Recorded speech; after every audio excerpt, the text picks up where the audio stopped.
Okay, for all of our loyal listeners and viewers, this is perhaps a much-needed cram session, just to update you on some things before you get ready for your drafts tonight, tomorrow, Friday, all throughout the weekend, Labor Day. We've got so many drafts coming up, so we're going to give you our updated position previews. What has changed since earlier in the month when we did our initial round of position previews? Sleepers, breakouts, busts, kind of an updated version of that as well, even though we had a full show of that on Monday. Now, for you new listeners, maybe you're just searching through Spotify, Apple Podcasts, wherever you listen to your podcast for some fantasy football advice, or maybe you're searching on YouTube.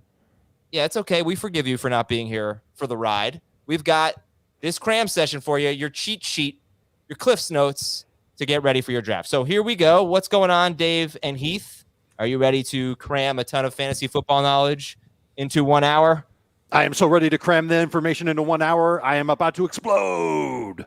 This is how I existed for most of my life, not doing things until the last possible moment that I might be able to do them. I would disagree that this show is for our loyal listeners, because our loyal listeners have already heard everything we said. No, that's good. We've got something for everybody. Don't give them a reason to turn it off. No, this will be our loyal listeners never would. We'll put in some new stuff into the cram session that the loyal listeners haven't heard yet. Yes.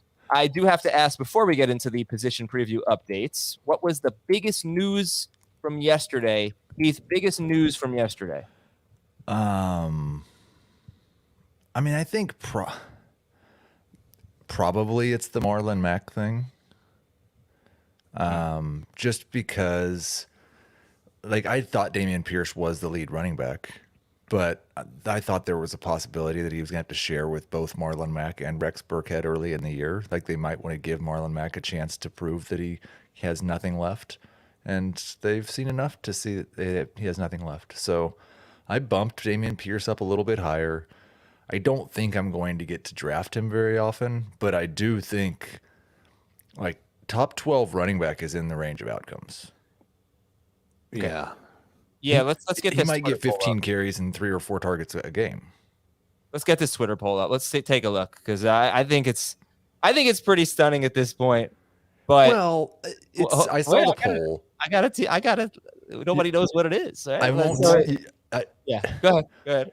It's stunning. Wow, this is not the one I thought it was. Actually, I thought you did one with AJ Dillon. Oh, no. Who are you drafting first, Breece Hall or Dameon Pierce?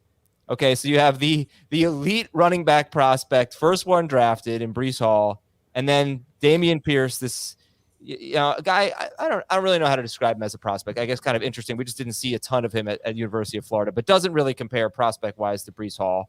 And who are you drafting first? I put it up this morning. We have nearly 1,100 votes. And Dameon Pierce has 55% of the vote, and Breece Hall has 45% of the vote. I know Jamie, in our pick-by-pick series, and you should read those articles. We give you a lesson on how to pick from each spot in the draft. Jamie took Dameon Pierce ahead of Breece Hall in that pick-by-pick series. I know he has him ranked ahead of Breece Hall. How about you guys? Dave, who are you taking, Breece Hall or Dameon Pierce? I'd still have Hall first. I'm getting very nervous that we're drafting Dameon Pierce right up on his ceiling, if not like beyond his ceiling. He's a good prospect. He was my favorite running back during Senior Bowl week. He impressed me the most on film from practices. And I know that he was a good player at Florida, but we've talked about this a ton. He wasn't the main guy there. There were coaches in Florida for 4 years that wouldn't put Dameon Pierce in a situation where he was the main running back. He constantly split work. And I think we're very excited off of what we've seen from Dameon Pierce, and rightfully so, man. He's got some good burst. I think he can catch. He laid out an unbelievable pass block against a defensive tackle. Like, he's doing a lot of really good things. But when you're taking him in round 4, I feel like that's the area where you're taking running backs that are supposed to get you 1,200 total yards and 7 to 8 touchdowns. And is he that guy this soon, this fast, in this offense? I'm nervous about that, because there's not just Rex Burkhead there. They brought in Dario Gumbawale. I'm nervous that he could be the passing downs back. Burkhead could be kind of a fill-in for both those guys. I don't know how they're going to do it, but he's not going to be the only one there. And everyone's kind of viewing him like he's the only one there. And I just don't know if that's the case. He's good, but I don't know if it means he's going to have huge numbers. And it's the Texans. It's almost like the very test case for does running back matter? Because it's two terrible offenses with second-year quarterbacks that we hope get better, but really have no idea. And Kind of I have an think idea. we would all agree that Michael Carter is a bigger threat than Rex Burkhead and Daria Gumbawale. Yeah. But Breece Hall was much more talented than Dameon Pierce. I do have Pierce higher right now. I strongly prefer Hall in Dynasty. But like for redraft purposes, it's basically just I think it's more likely that Dameon Pierce sees 18 touches a game than it is Breece Hall. And I don't have much reason to think Breece Hall is going to be wildly more effective because they're in the same offenses.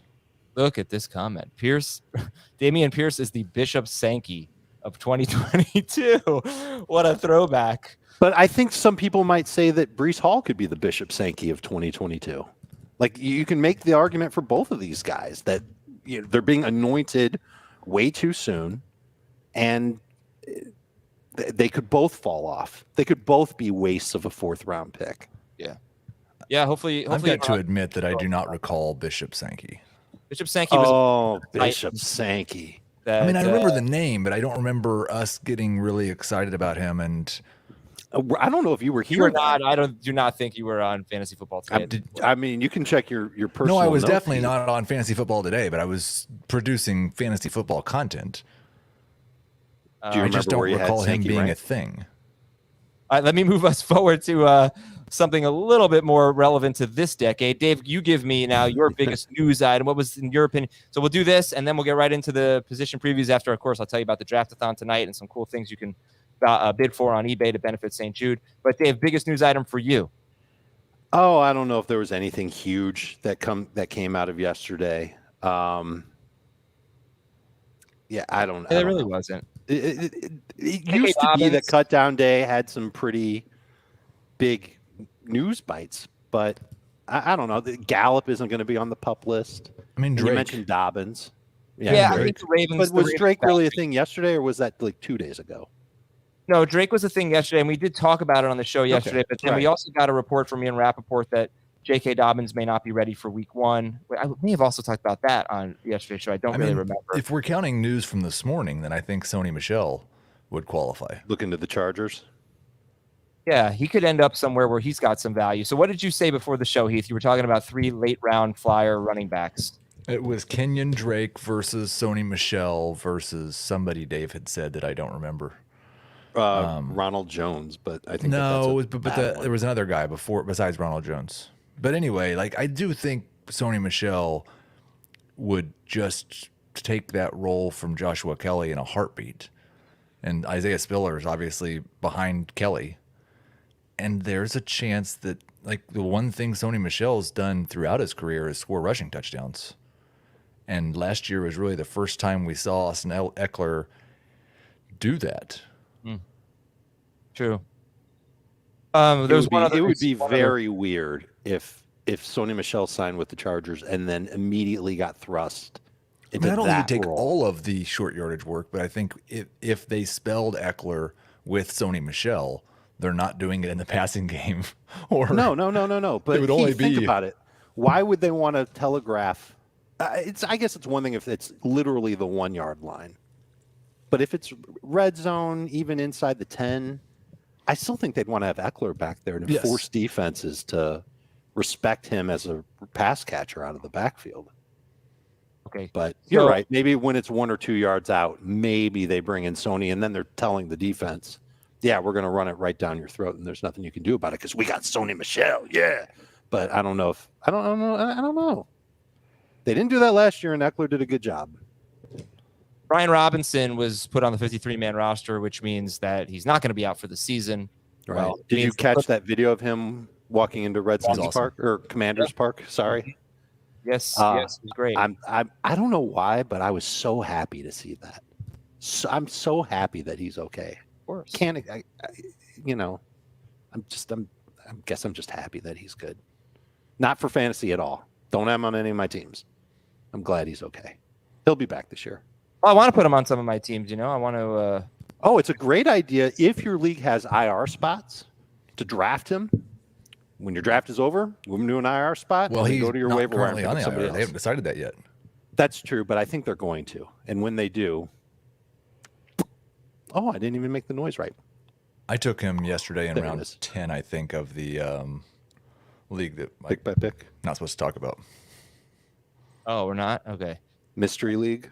Sorry, then You never mean mind. the Forget about that whole Draftathon baseball segment. Oh, the Draftathon League. Oh, yeah. So what are you guys up to tonight? Oh, I'm dude, in. I'm a part of the biggest thing of the year. Yep. Yeah. We all- Lasagna Fest in Margate, Florida. All you can eat lasagna. Draftathon night. We will not be eating lasagna on the air. I think we might be eating some Snickers on the air, though. All right. We have a special guest. We have a lot of special guests coming on.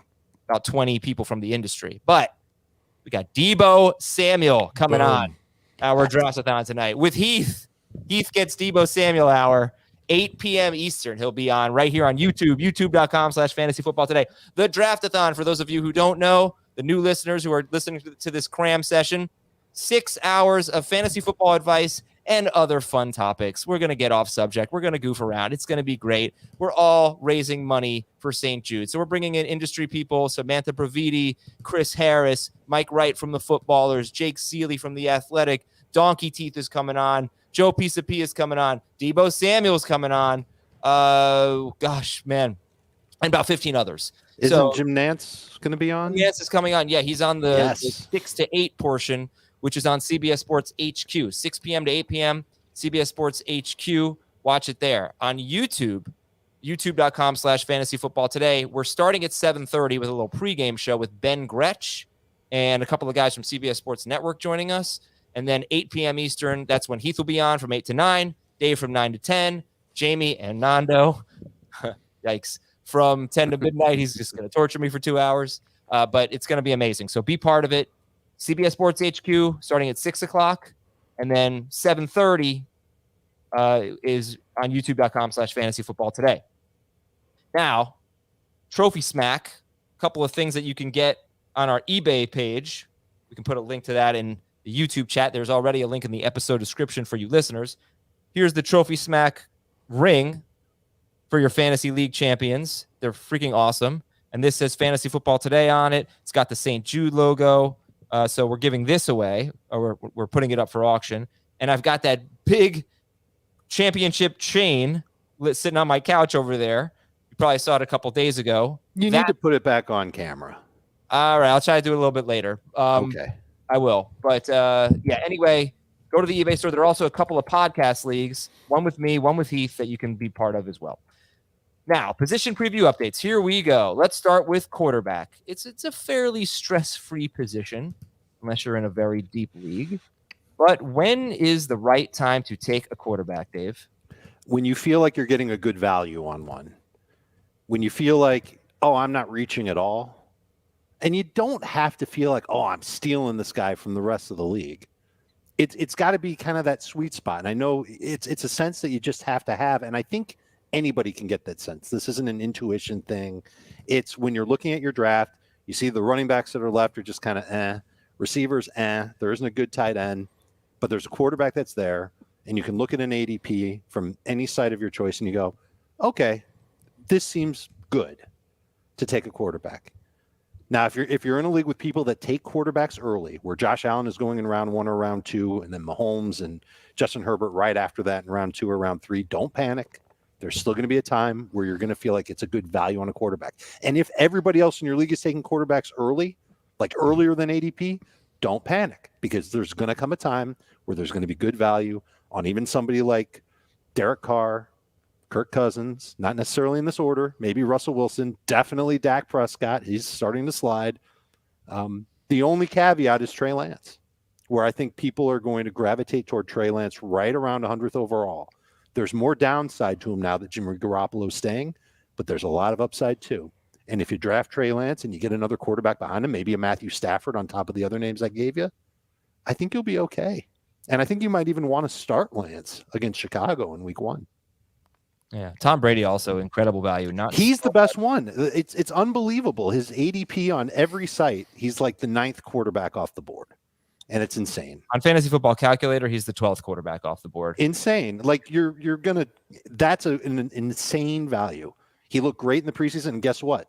So did his offensive line. It was only 8 plays, but they protected him all 8 plays. Yeah. So what are you laughing at me for? Because I don't want to. Because his offensive line is an issue. I mean, it's maybe they not. Look good for a little bit. So did the. I'm sorry, but I think we had the same conversation about the Steelers' offensive line in preseason last year. I just don't want to make too much of 8 plays. No, preseason the Steelers' offensive line this year looked like dog do. Yeah, last year, I'm saying, and they, Yeah, that's so 2021. All right, so Heath, I do have. I mean, some people just play one league, and in one, basically, are you comfortable? Let me start with this. Are you comfortable with Derek Carr, Kirk Cousins, Aaron Rodgers, Matthew Stafford, that group being your one starting quarterback? Well, I mean, I can be okay with it if I have an elite team around them. I don't really want Derek Carr to be my starting quarterback, but we've talked about that a lot. I just don't think Carr is quite on the Cousins Stafford level. But that group in general, there's someone in there that you're okay with as your starter. I would really like if I have Stafford or Cousins, because I don't really like Rodgers either. So Stafford or Cousins, I'd really like to have Justin Fields as well. I'd like to have the potential to have a good quarterback. And if I only have Stafford or I only have Cousins, then I feel like I have the potential to have a low-end starting quarterback. But a low-end starting quarterback is still worse than half the league at quarterback. And I don't want to just concede that on draft day. I will say that in our drafts, that rarely happens because quarterbacks get pushed down so far that I always end up taking one. Of the good guys, whether it's one of Mahomes or Herbert or Allen, not usually Allen, or Jackson in the round 4 or 5 range, or Jalen Hurts in round 6, or Tom Brady in round 8. Okay, yeah, I'm getting a little bit of FOMO on some. Like I never draft the top 3 guys, and I want to start doing that occasionally because running backs, but they pop up on waivers. You can get Alexander Madison. Gave you 3 league winning week, I think 3, maybe 4 league winning week winning performances last year, and I never seem to draft that early, and I'm probably not going to be the Josh Allen guy. I'll let him come off the board first. But yesterday in the pick by pick or whenever that was Monday, I did take Justin Herbert in the 4th round, and that was what you were saying, Dave. It's like I just didn't love the running backs and wide receivers available there, and Herbert was the best player available, and I was really happy with the way the team turned out. So I go into a draft thinking I'm probably going to wait on quarterback, probably going to be in the kind of Russell Wilson, Joe Burrow, Trey Lance range, but don't ever be rigid with a strategy. And if there's great value with one of the earlier guys, go ahead and take it. And it's really just because there's probably a fair expectation of a 3 to 5 point difference between those top 4 quarterbacks and the guys you were talking about settling for. And I just think it's important to remember that those 5 points count the same as they would at running back. It's the difference between a good running back at 15 and 15 points per game or the waiver wire replacement at 10 points per game. And I think that position will be the most consistent. It really was last year too. I don't think that's saying anything special, but the way that NFL offenses are evolving, I feel like specialization is the thing. Meaning they'll have running backs for specific roles and receivers for specific roles. I think the Patriots are going to be the front runners for this. I really do. But the quarterbacks, teams only use one quarterback, except the stupid Saints. So I think that when you're looking at those top quarterbacks, they'll be the most consistent stat producers for your team. You're going to get the most fantasy points per week from those guys, and that'll help stabilize how many points your team scores. That's really the driving factor between why I'm saying get a good value at quarterback versus in the past I'd say you need a screaming value. You just can't believe the value that you're getting at a quarterback. I think you have to lower that standard a little bit to just a good value because you don't want to necessarily miss one of those top. I think it's 7. I think top 7 quarterbacks in fantasy. Okay. And in a 10-team league, I'm even more aggressive trying to get that top 7 or top 5, top whatever you consider the tier. When's the earliest you would draft Josh Allen? In a 10-team league? Sure. Still round 4. In the 30s to 40s. Heath? Yeah, I'd probably go round 3. I might go round 3. But I wouldn't panic if he and Mahomes and everybody else, Herbert, went in round 1 and 2. There's going to be somebody there later.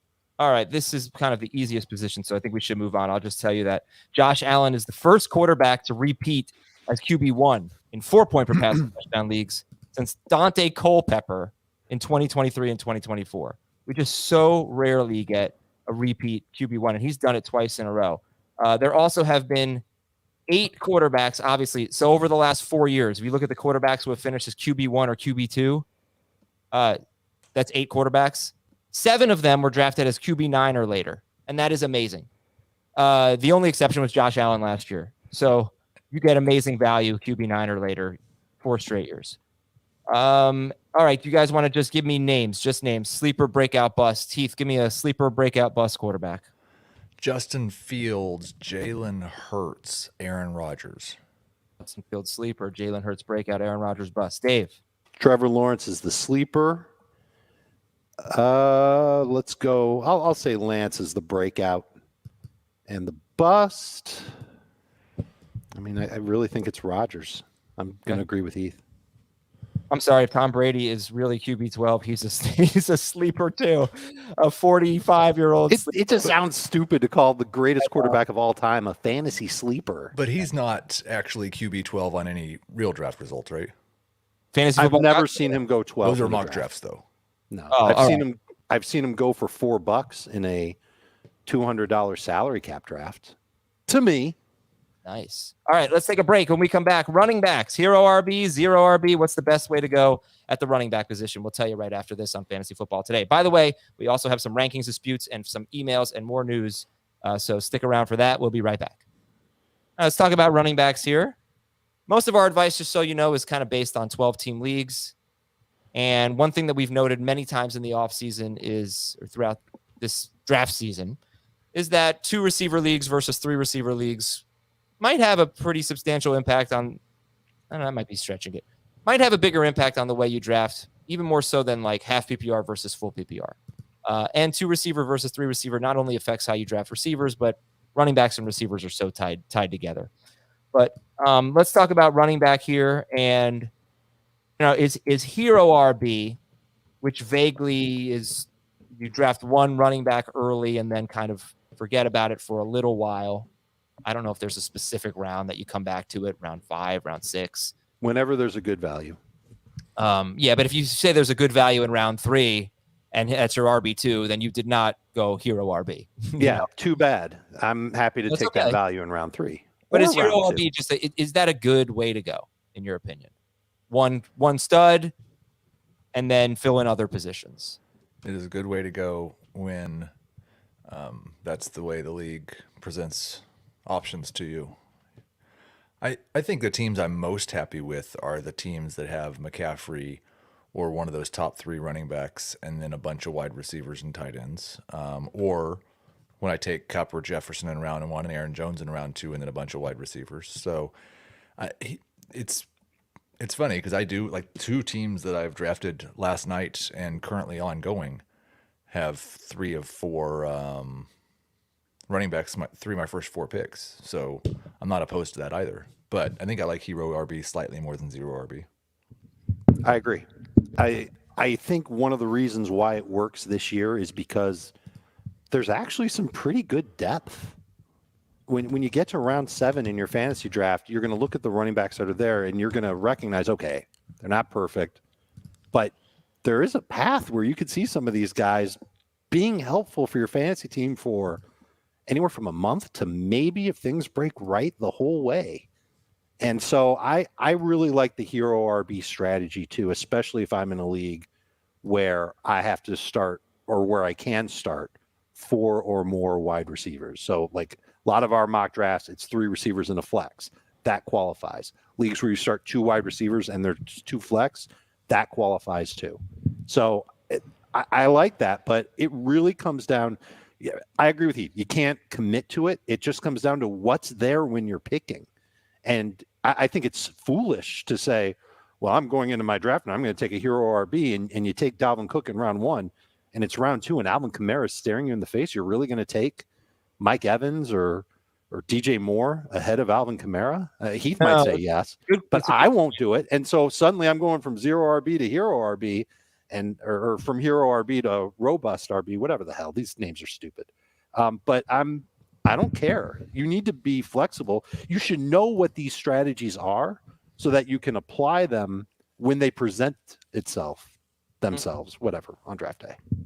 Yeah, I guess the question, we ran into this issue where I just kept trying to get a response that I wasn't getting. And I think when we did the running back preview, and I don't think I was phrasing the question right.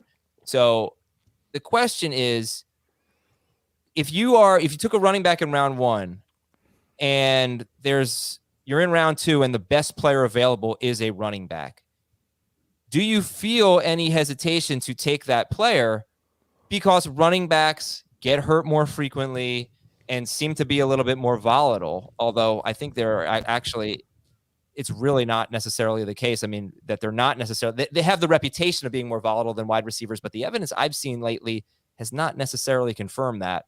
But do you think that it's actually a mistake to take that running back to go RB because it's not a safe enough strategy for you because of the volatility at running back? I don't want to do anything in a fantasy football draft because it's not safe enough. Okay, but it is ignoring a little bit of risk at running back. I mean, there is, and I have it ranked that way. That's why I don't have as many running backs, especially in round 3 and round 4. So I'm not doubly factoring in the safety aspect of it. Okay, fair enough. So let's say you do end up with 2 running backs with your first 2 picks. Nice. What do you do after that? Do you feel like we love, and this leads into wide receivers. Like, we love the rounds 3 through 5 wide receivers. Do you feel like you now have to hammer that at least 2 of your next 3 picks? If you start RB, at least 2 of your next 3 picks should be wide receivers? I'm sorry. And I'm not, sometimes I do this and it's like doing a bit, but I don't ever feel like I have to do anything. That's fine. If I've got flex spots, like I said, I've got 2 drafts going on right now where I took 3 running backs my first 4 picks. So no, I don't feel like I have to do that. It's really and some of these drafts have wild swings, but if I'm in a draft with Dave and a couple other running back guys, I might draft a bunch of wide receivers. If I'm in one of these FFPC drafts where everybody drafts wide receivers like crazy, I might end up with 3 running backs in the first 4 picks. I'm going to draft the value that presents itself to me. Okay, so if I go running back, I'm never going to say, okay, I have to do this, and this. But if I go running back, I do say, I'm probably going to do this, and this. Things can change if, there's an amazing value on Kyle Pitts or Justin Herbert or something like that. But I think just to fast forward to the wide receiver portion of this, you don't want to miss out on all of those 3, 4, 5 round. You don't want to miss out entirely on the Michael Pittman, Mike Williams, Cortland Sutton, Chris Godwin, Michael Thomas. Like, you don't want to miss out. McLaurin is in there. Yep. Yeah. Whoever there's a lot of guys there, but okay. That's for wide receivers. Now, Dave. Hold on. I would say there's one question I think people should answer before they go into their draft. I'm going to read off a bunch of names of running backs. How excited are you to get one of these guys as your RB2? Ready? Here we go. J.K. Dobbins, Ezekiel Elliott, Josh Jacobs, Clyde Edwards-Helaire, throw Dameon Pierce in there, Elijah Mitchell's in there, Devin Singletary's in there, Chase Edmonds is in there, Cam Akers is in there. Okay, you got the idea. The more running backs from the guys I just named that you like, the more comfortable you should be if it presents itself to wait on taking running backs. If you don't like any of those names, you better be ready to take running backs with 2 of your first 3 picks, if not 2 of your first 2 picks. Well, I love what you just did there, because it is very helpful to have that idea. However, I would say that you can just decide on draft day. This would be more for a full PPR league, especially one that starts either 3 receivers or 2 flexes. You could just say, I'm probably going to be weak at RB2, and I'm just going to crush it everywhere else. I mean, people do go with that strategy. Like Ben Gretsch would say, it's okay to be weak at RB2. So you could maybe not like those guys, Dave. Mm-hmm. Yeah. No, this is what sorry. hero RB strategy is. Yes. Right. So you can just be perfectly fine with that. I mean, you could take your running back in round 1, wide receiver round 2, Kyle Pitts round 3, stud wide receiver round 4, another one in round 5, quarterback in round 6, and then there's still options for you. There's the Patriots guys. There's maybe Clyde's in round 7. Maybe Antonio Gibson is a good option for you. There's a ton of guys. There's the Seahawks guys. There's Miles Sanders. They could be your RB2 and your RB3. And I don't know if you guys heard everything I said. I could repeat it, but I'd be fine with a team like that. Perfect. And that's great. You've answered that question before you draft. Okay. All right. And I think it's not a bad answer. I really don't. I think it's totally cool if you feel that way. You're comfortable with it. This is your team. Be comfortable with the players that you take. One thing for me that's changed for me over time is in 2022, I'd rather be strong at wide receiver than running back after drafts. And I want to know how you guys feel that way. Now, 2 receiver versus 3 receiver scoring system, that could change the answer to that. But for most of my leagues, I'd rather be strong at wide receiver than running back. How do you guys feel about that? I like being strong with my starting wide receivers.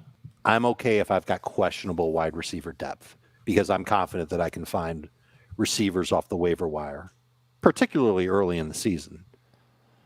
I'd like to have one more starting wide receiver than I'm allowed. Okay. But again, if the draft falls in a way where you've got your receivers covered and you're happy with them, but so many other great options show up. There's a real life example from the draft that we did yesterday. You'll see the results tonight on the draftathon. You know who my flex is? It's TJ Hawkinson because he fell to 103rd overall. Wow. Yeah, I couldn't pass up that value. That was too good of a value. Already Travis Kelce, Kelce right? is my starting tight end, and Hawkinson's going to be my flex. I didn't plan. I'm never going to tell anybody to take 2 tight ends unless it's a case like that. Hawkinson's ADP is in like round 7, round 8, and I got him in round 9. Couldn't believe it. Okay, which start do you like better? Derrick Henry, Leonard Fournette, Mike Evans, Michael Thomas. Henry, Fournette, Evans, Thomas. That one. Or Jamar Chase, Saquon Barkley, James Conner, Deontay Johnson. So again, it's Henry, Fournette, Evans, and Michael Thomas, or Chase, Barkley, Conner, Deontay Johnson. I think the second one. I'm not going to say the second one's bad. Yeah, they're both fine. I mean, these are good. Really old. These are good ways to build your team. And then another team that was picking right after that went Mixon, Lamb, Chubb, Godwin. So these are 3 squads that went with 2 running backs and 2 wide receivers with their first 4 picks, and probably are pretty happy with the way their teams turned out. And in all 3 cases, the running backs are like top 15 running backs. They're not no running backs from the list of names I gave you earlier. All right, give me sleeper breakout bust, Heath. Nico Collins is the running back. We're on running back. Wait a minute, Nico Collins doesn't play running back? Yeah, well, he probably kind of bounced around there. We talked about a lot of wide receiver stuff during the during that section. So a running back sleeper. I think my favorite. No, Tyler Algier. I had Dameon Pierce. I'm just doing names, aren't I? Okay. So my breakout is going to be Javonte Williams, and the bust, I think, is still Ezekiel Elliott. Algier, sleeper. Javonte, breakout. Zeke, bust. Dave. I'm falling for Khalil Herbert as a sleeper. Breakout running back. I think Devin Singletary does better than anybody thinks that he'll do. And my bust running back, Cam Akers. All right. I freaking love wide receiver this year. Really excited about it.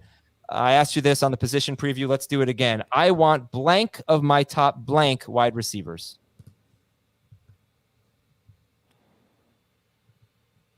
How many receivers am I starting? Okay, let's do it in a 2-receiver league with 1 flex. And is it full PPR? Yes. Honestly, I think I'd be okay with 2 of my top 30 receivers. 3 of my top 11. Wow. Wow, that's a And you huge say, difference. yeah, hold on though, because he says that he doesn't want 3 of the first 11 receivers taken. He says 3 of his top 11 because his top 11 looks a lot different than ADP. It probably includes Brandin Cooks, who's like a round 5 pick, right? Is that? It's exactly right. I can get a wide receiver early, DJ Moore in round 3 and Brandin Cooks in round 5, and I've got 3 of my top 11 wide receivers. I would not mind having 4 of my top 15, which gets me to Chris Godwin if he happens to fall. Yeah, he's a round 4 pick, round 5 pick. Like if you could give me a team that starts with Cooper Kupp, DJ Moore, Brandin Cooks, Chris Godwin. I think that you can probably look at Dave Jamie and Heath's rankings and get all the way into the 30s before you start feeling a little uncomfortable. I think once you get to Elijah Moore, maybe he's 34th or 35th for all 3 of you guys. I don't know that you want to start him in week 1. You want to draft. Yeah, go ahead. I think there's a lot more discomfort a lot sooner than that. I'm very uncomfortable with DK Metcalf. I'm super uncomfortable with Gabriel Davis. All right. I think, yes, I'm not going to say you're going to be comfortable with every single top 35 wide receiver, but I think you're going to find players through the top 35. A lot of them you're going to be comfortable with as at the very least the number 3 guy. But where is the cutoff for you? Where do you 28-ish, 20? No, I think it's probably where I start feeling some discomfort about what's going to happen with the wide receivers. It might be at 23 with Michael Thomas. I have no comfort level in what Michael Thomas is going to be this year. Right, but I think compared to the running backs who are going around Michael Thomas, you're not you feel more comfortable with them either. I feel more comfortable in what David Montgomery is than what Michael Thomas is. All right, then I'm going to try to tell me if you agree with this. Okay. I got to get full ADP here and not just one position. So, and I think I'm saying all these guys that I'm uncomfortable with, there's guys I have ranked higher than those guys that Dave is uncomfortable with also. But It's different levels of discomfort. I might be uncomfortable with someone like Mike Williams or DK. You mentioned him, but I still see why I would start him. Deontay. You hate Deontay's guts. No. I've come around. Oh, okay. The reason why I came around is because the quarterbacks have actually both looked pretty good there. Offensive line is a problem, but I think they've got quarterbacks that can. I think they're going to work around it, and I think Deontay could be more efficient than he's been in the past. I don't want to do it I don't want to frame it the way I see it, but I guess isn't that what you're supposed to do? No, I'm trying to get the way you see it. Well, that's what we're supposed to do. All right, so just this is how I see it. When you're drafting wide receivers versus running backs have kind of an edge in the first round. Second round is kind of a tie. Third, fourth, fifth, sixth, I more or less like the wide receiver values better. Agreed. Once we get to round 7, and in round 7 depends. It's so frustrating because it depends on the website. But once you start to get to guys like Devontae Smith, Elijah Moore, Brandon Ayuk, there's obviously DeAndre Hopkins, who's a special case, Robert Woods, all of the rookies basically. That's when I usually have a good core of wide receivers, and I like to pivot back to running backs. And I feel like that's how our drafts go. I only say that I'm bringing this up because I don't feel like I'm completely out of the woods and out of the mainstream here. And I think it's a decent way to go through your draft. But do you feel the same way that rounds 3, 4, 5, 6, the values at wide receiver are typically better than the values at running back? Yes. That's definitely feel that way in round 3. Probably feel that way in round 4. It's tough because there are drafts I do where David Montgomery and AJ Dillon are there in round 5, and there are not wide receivers that I want to take because Brandin Cooks went in round 4. So it's I'm not sure I'd go all the way there. I think I did find the gap though, because I just looked at my rankings, and I think the place where I stopped feeling comfortable at wide receiver is actually after Allen Robinson at wide receiver 21. I've got a 10-pick gap there with no wide receivers. And then it's I don't have a big gap in the 30s. I've got 9 guys all kind of ranked back to back. That's Keith, interesting. can you name a few wide receivers you have ranked behind Robinson? Darnell Mooney, Michael Thomas, Jalen Waddle, Adam Thielen, Marquise Brown, DK Metcalf, Jerry Jeudy, Amon-Ra St. Brown. Okay. Like all of those guys, I could see reason for optimism. All of those guys have pretty gigantic question marks for me. Yeah, no, I think that's totally fair. I just think that when you look at Travis Etienne and Ezekiel Elliott and even David Montgomery, I think everybody in that range has question marks except for the elite quarterbacks are there. But even Darren Waller, George Kittle, they're in that range. Quite frankly, there just aren't that many fantasy football picks that aren't going to have a lot of question marks, right? Not everybody can be a first or second rounder. But I get it. I feel like we feel the same way. I just was probably phrasing it a little bit differently. So Heath, what would be your wide receiver advice to somebody? Well, I mean, like if you can get Kupp or Jefferson in the first round, that's great. I'm generally not taking a wide receiver in round 2. It's usually Aaron Jones or Mark Andrews. But then like it's kind of free money from there at wide receiver for me because I can always get DJ Moore in round 3 and Brandin Cooks is always there in round 4 or 5. And then when we get to the double-digit rounds, I want to stockpile rookie wide receivers. I want Dave's guy Traylon Burks and Jahan Dotson and George Pickens if he happens to be there in your league and Garrett Wilson and like all these young rookie wide receivers. I think a couple of them will hit in the middle of the season. You're not naming Sky Moore. I am less. I have Sky Moore behind all of those guys. Yes. Okay. You have him behind MVS? I have him one spot behind MVS. Okay, Dave. I guess we could do sleeper breakout bust. Go ahead, sleeper breakout bust, Dave. Isaiah McKenzie is a sleeper. Been talking about him for a while. Want another sleeper? Sure. I'm going to give you another sleeper just in general, and then one for deeper and especially dynasty leagues. That's the sleeper calling right now. The second sleeper is Zay Jones. You can literally get him with your last pick. And the dynasty sleeper is Kyle Phillips with the Titans, who's their rookie receiver. Probably going to be a slot receiver. My wife's getting the phone. Don't worry. It's okay, honey. What's odd is that I still think Gabriel Davis can break out if Isaiah McKenzie is the sleeper. This is where he talks about there's not enough targets to go around. This is a Bills offense that's going to throw over 600 times, and I think there's going to be pretty high concentration on those 3 receivers. Bust receiver, Heath won't like this one either. I'll say Juju. Okay. Heath, sleeper breakout bust. Yeah, Juju is towards the back end of that discomfortable level for me, so I haven't drafted him very much. I hope he's not a bust, but I will say Nico Collins as my sleeper. Think he has high-end flex appeal, even if Brandin Cooks is healthy, and could be a top 20 wide receiver if Cooks gets hurt. Breakout is obviously DJ Moore. He's my wide receiver 4, and he's going to the moon. And the bust, Wide receiver 4.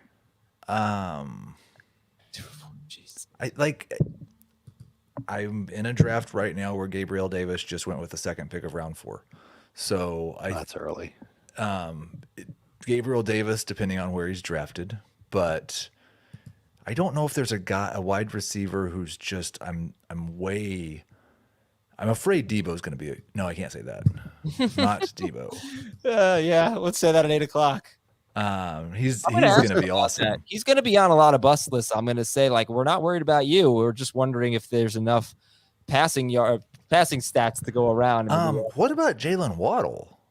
Yeah, still hurt. Like he hasn't practiced for 3 weeks, and somehow we just didn't talk about it for 2, or they didn't tell us. I'm gonna tell you, man. I really hope people start freaking out on Jalen Waddle and he becomes a round 5 pick. I hope we can get value on him. I haven't. Isn't he kind of there already? I think he's firmly in round 4, but probably depends on the website you look at. I've got him in round 5. Okay, so just one last thing. If you could bring your projections up, because you are just so bullish on DJ Moore. I think you're drafting him as if he is on the moon. He's busted through the ceiling. What are your projections for DJ Moore this year? Go for it. Just go for it, man. I've got him at 160 targets. Okay. 97 catches, 1,400 yards, 8 touchdowns. And I would just like to say that we love, as a unit here, as a team, we love Michael Pittman. And And there's just a lot of really appealing breakout wide receivers to be had in rounds 3 and 4. I mean, I think AJ Brown would qualify. CeeDee Lamb could be a breakout. AJ Brown could have his best year ever. Best year ever. Sutton Okay, could be there. tight end. How important is it to get Travis Kelce or Mark Andrews? Dave, you took Travis Kelce in a league yesterday. How important is it to get Travis Kelce, who's maybe a round 1 or 2 pick, maybe around the turn, and Mark Andrews, who, according to ADP, I mean, he's an early round 3 pick. You might have to take him in round 2. How important for those two guys? I think you have to decide that before you draft. I think that's one of the most crucial questions you have to answer. And my personal decision is that it's pretty important. I really like the teams that I've built with Travis Kelce as my late first round pick. We talked about how there's a lot of interesting running backs when you get to round 7.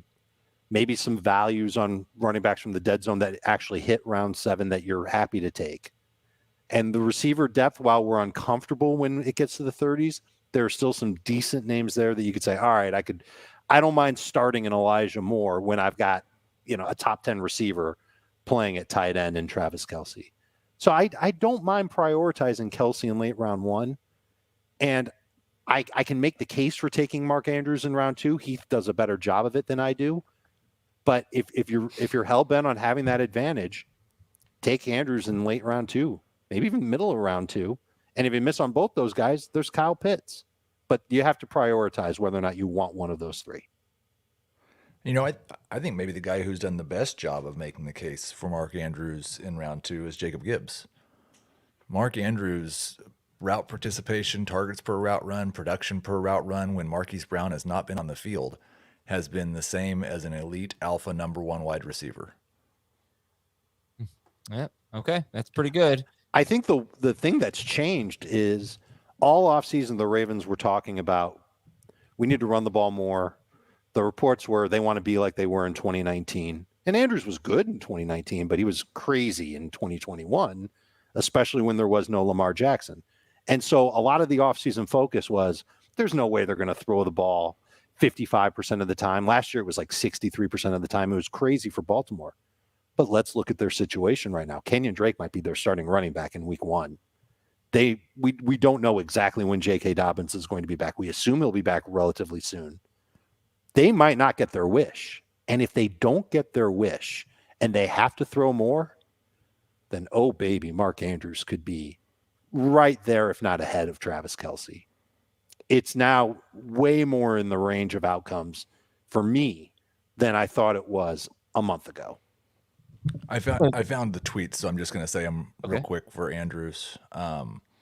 Mark Andrews has a 46% air yard hog rate. He gets 46% of the Ravens' air yards without Marquise Brown in the field. A.J. Brown and Justin Jefferson were at 49 and 47% last year. Mark Andrews had a 37% target hog rate when 37% when Marquise Brown's been off the field since the start of 2019.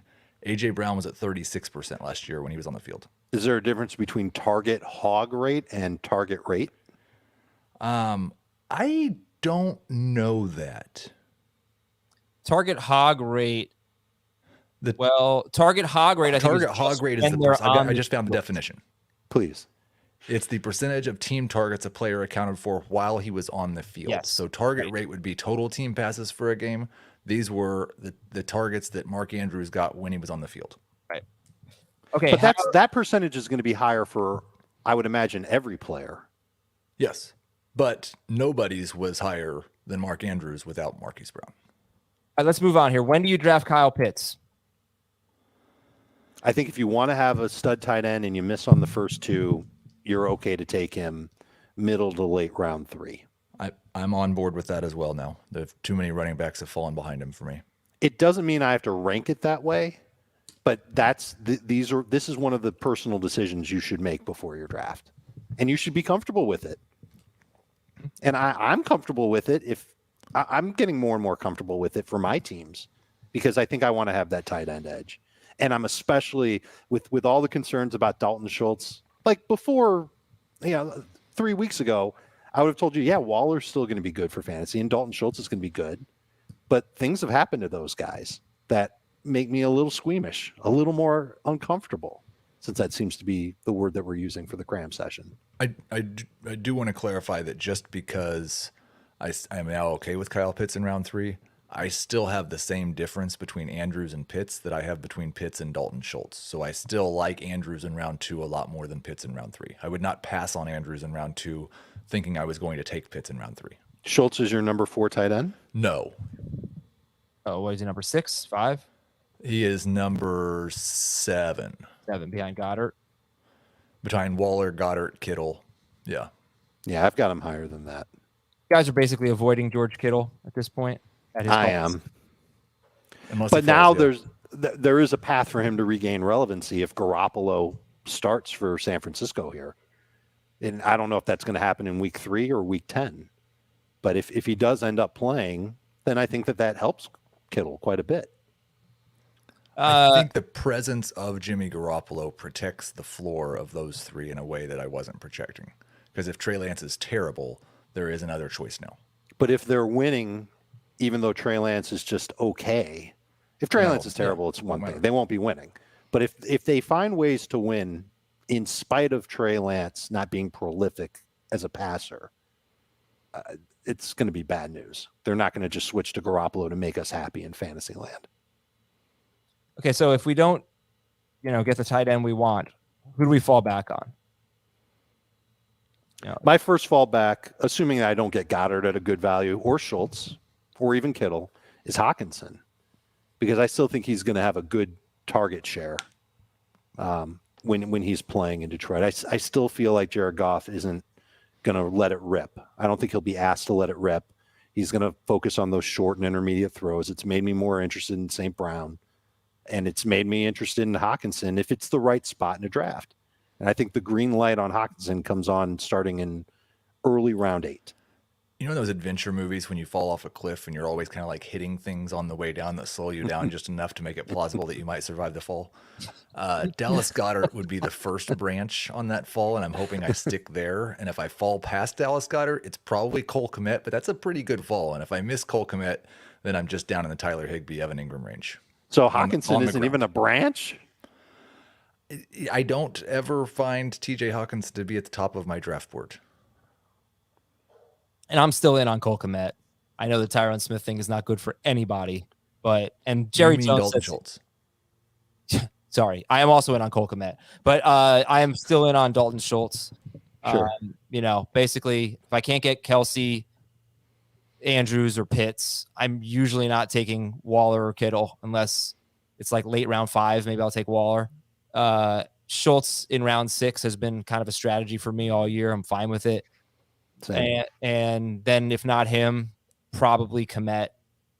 Obviously everything changes if someone falls, but Kmet in round like 9 or something, I guess. I'm fine with that. And then Higbee. I don't understand why everybody hates Higbee. But tight end, it's just like there's like 12 tight ends after Kmet. No, I still like Dawson Knox. I forgot about him. We're low on Dawson Knox compared to the industry, compared to the ADP, but not that. I still think he's could be the last tight end that gets drafted, top 12 tight end. And I'm worried that Knox is the one who suffers the most in Buffalo, because Gabriel Davis, touchdown magnet, Isaiah McKenzie, target magnet out of the slot. I think he's the one that could really see a downfall in this production. Someone pointed out, and Jamie brought it up on HQ yesterday, that I'm apparently lower on every single Buffalo Bill than the consensus ranking, which was not intentional. You just see it being kind of maybe spread around more evenly or something. I've got no bad feelings about the Bills at all. Good, that's a good thing because they're good. They're gonna help you. They are. But yeah, I just think it might be spread out a little bit. Okay. Or maybe not spread out enough, actually, for everyone except for Stephon Diggs. All right, let's take a 30-second break here about what's coming up on Oh, wait, no. You don't want to do sleeper breakout bust? Sleeper breakout bust for tight end. Go. Sleeper, David Njoku. I think he's good enough to be your streamer in week 1. Breakout. Maybe Njoku should be the breakout, actually, now that I think about it. But I'll say Pat Freiermuth. Maybe they're interchangeable. 2 good late-round tight end targets. Zach Ertz is the bust for me. I will go sleeper is Tyler Higbee. Breakout, well, why not just say Kyle Pitts? And bust, it's probably Kittle. All right. Now, before we get into our news and notes, let's hear about what's coming up on Paramount Plus. Celebrate one of music's most beloved. Join some of the world's most legendary artists for a global live tribute concert, honoring the life, the love, and the legacy of Taylor Hawkins. The Taylor Hawkins Tribute Concert, streaming live September 3rd on Paramount Plus, and catch the encore special at 10/9 Central on CBS. News and notes. Kyle Shanahan did say that the 49ers are going to allow Trey Lance to play through his mistakes. We will just see how that plays out. We already told you Houston released Marlon Mack, and J.K. Dobbins may not be ready for week 1. They did sign Kenyon Drake. Jalen Waddle still not practicing. He's believed to have a soft tissue lower body injury, according to Adam Beasley of Pro Football Network. He's been rolling with a sleeve on his right leg all training camp long, and he had his right ankle taped up when I saw him doing stretching exercises and then jogging to the locker room during practice last week. That's Jalen Waddle. Brian Robinson, I already told you, he's on the 53-man roster, which means that they can put him on IR and he won't have to miss the season. He would just have to miss 4 games. Denver rookie tight end Greg Dulcich is on IR with a hamstring injury. So does that move Albert O up in your rankings, Heath? I need to make that adjustment. I will nudge him just a little bit, but it just doesn't sound like having a pass catching tight end is a big part of this offensive plan. At least not having him be a pass catching tight end. We know they've talked about wanting to involve the running backs, and that's something that comes from the Green Bay history. And they've got Courtland Sutton and Jerry Jeudy, which Russell Wilson's generally been a 2 wide receiver kind of guy. I just don't know that there's a big enough role for a tight end. He'll have a few good games, and maybe he'll have one of them week 1 against Seattle. Maybe that's a good matchup. Is he going to be covered by Jamal Adams all game? I have no idea. But I don't know if I'm convinced that he's going to be a regular target getter in that offense. Baltimore waived rookie running back Tyler Beatty. Atlanta waived running back Kadri Allison. Jerry Jones says he expects to have Tyron Smith back for the meat of the season. I don't know what that means, but I don't think you can really bank on that. He's supposed to be out until December. I think he's banking on Tyron Smith being back when the Cowboys make their glorious playoff run. Yeah. Deshaun Watson's 11-game suspension. Deshaun Watson's 11-game suspension has begun. Sony Michel met with the Chargers. And Ken Walker feeling better, but his status for week 1 is uncertain. The Raiders waived a first-round pick from 2021, Alex Leatherwood, offensive tackle, moved to guard, just a bust. And that's he's going to get a lot of attention, though. There are so many teams that need offensive line help, and he's a big old dude. I'm not saying he's good. Big young dude. Yeah. He's gonna a big old young dude. Buffalo cornerback Tre'Davious White is on the PUP list. He's going to miss at least the first 4 games of the season. And this is a team that allowed the fewest fantasy points to wide receivers last year. But they now will be, for at least the first 4 games, without both of their starting corners from last year. Levi Wallace is not on the team anymore, and Tre'Davious White is out at least 4 games. When White got hurt last year, basically every good wide receiver they faced had a huge game, except for DJ Moore, who did not have a huge game. But Chris Godwin, Mike Evans, and Tyreek Hill all scored 20 or more PPR fantasy points against. Who do they play in week 1? They're the Rams, and the Titans, and the Dolphins. That rookie's going to get tested. The Colts took Shaq Leonard off the PUP list. He used to be Darius Leonard. Now he goes by Shaquille Leonard. I shouldn't call him Shaq. Shaquille Leonard, not guaranteed to be ready for week 1, but is Shaquille Leonard, Colts linebacker, the top defensive player in IDP leagues? No, because there's uncertainty with his injury. Yep. And Pittsburgh acquired offensive lineman Jesse Davis from the Vikings, and Arizona acquired cornerback Trayvon Mullen from the Chargers. Arizona had from the Raiders. The Raiders, sorry. Another Raiders draft pick. Yep. Gone. Arizona had a pretty good secondary last year. Good luck to Josh Jacobs staying on that team. All right, I think I'm gonna go 2 minutes on emails here. You guys ready? Yes. This is from Devin. Hey, Jake, Flo, Burke, and Mayhem. I like that. Those are all, I don't know who Burke is, but those appear to be insurance commercial characters. Jake, Flo, Burke, and Mayhem. Rank these dead zone running backs: Chase Edmonds, Dameon Pierce, Ramondre Stevenson. Is it Professor Burke? Is that the Farmers? Oh, probably. What was the question? Pierce, Edmonds, Edmonds. Stevenson. Okay. Yes. This is from Aaron in Annapolis. Hey, Derek, Brian, Trent, and Mark. Quarterbacks. No, that feels like Rams. Bolger, Green. Mark Bolger's with a C, though. And wouldn't there be a Kurt? No. Yeah. And who the heck would Derek be? Eric, Brian, Trent, and Mark. Derek Anderson? I find myself Derek drafting Carr? both Cooper Kupp and Allen Robinson. What are your thoughts on rostering both Kupp and Robinson? Fine with if they're the best values when you draft. Yep. I don't avoid them together. Fine with it. Okay. This last one comes from Peter. Where's Peter from, Dave? Peter is from Providence, Rhode Island. It says, Dear Jonathan, Melvin, James, and Ron. Oh, I know. Badgers. Yeah. Mm-hmm. Grade the trade. Give up half PPR. Give up Mark Andrews. Get Javonte Williams and Dawson Knox. And he'll also pick up Cole Kmet. Would you rather have Mark Andrews or Javonte Williams and Knox/Kmet? So when you're telling me that you're going to pick up somebody off waivers to replace one of the people you're trading for, I'm thinking maybe we should just evaluate the other two players in the deal, and I would much rather have Mark Andrews than Javonte Williams. I think I would too. Yeah, except the only thing is, if you told me I'm trading Mark Andrews for Javonte Williams, I would not think that you'd even be able to get Cole Kmet. The fact that you can makes it a little bit better. Yeah, I wonder who you have to drop to pick up Cole Kmet. Javonte. What? Javonte Williams. Just kidding. All right, we're out of here. Thank you for this. Hope it helps. Good luck in your drafts. Tomorrow, If not, you can always tweet us. We'll be course. around to try and help you. Yeah, this isn't our last podcast. I should be clear about that. Tomorrow, not even close.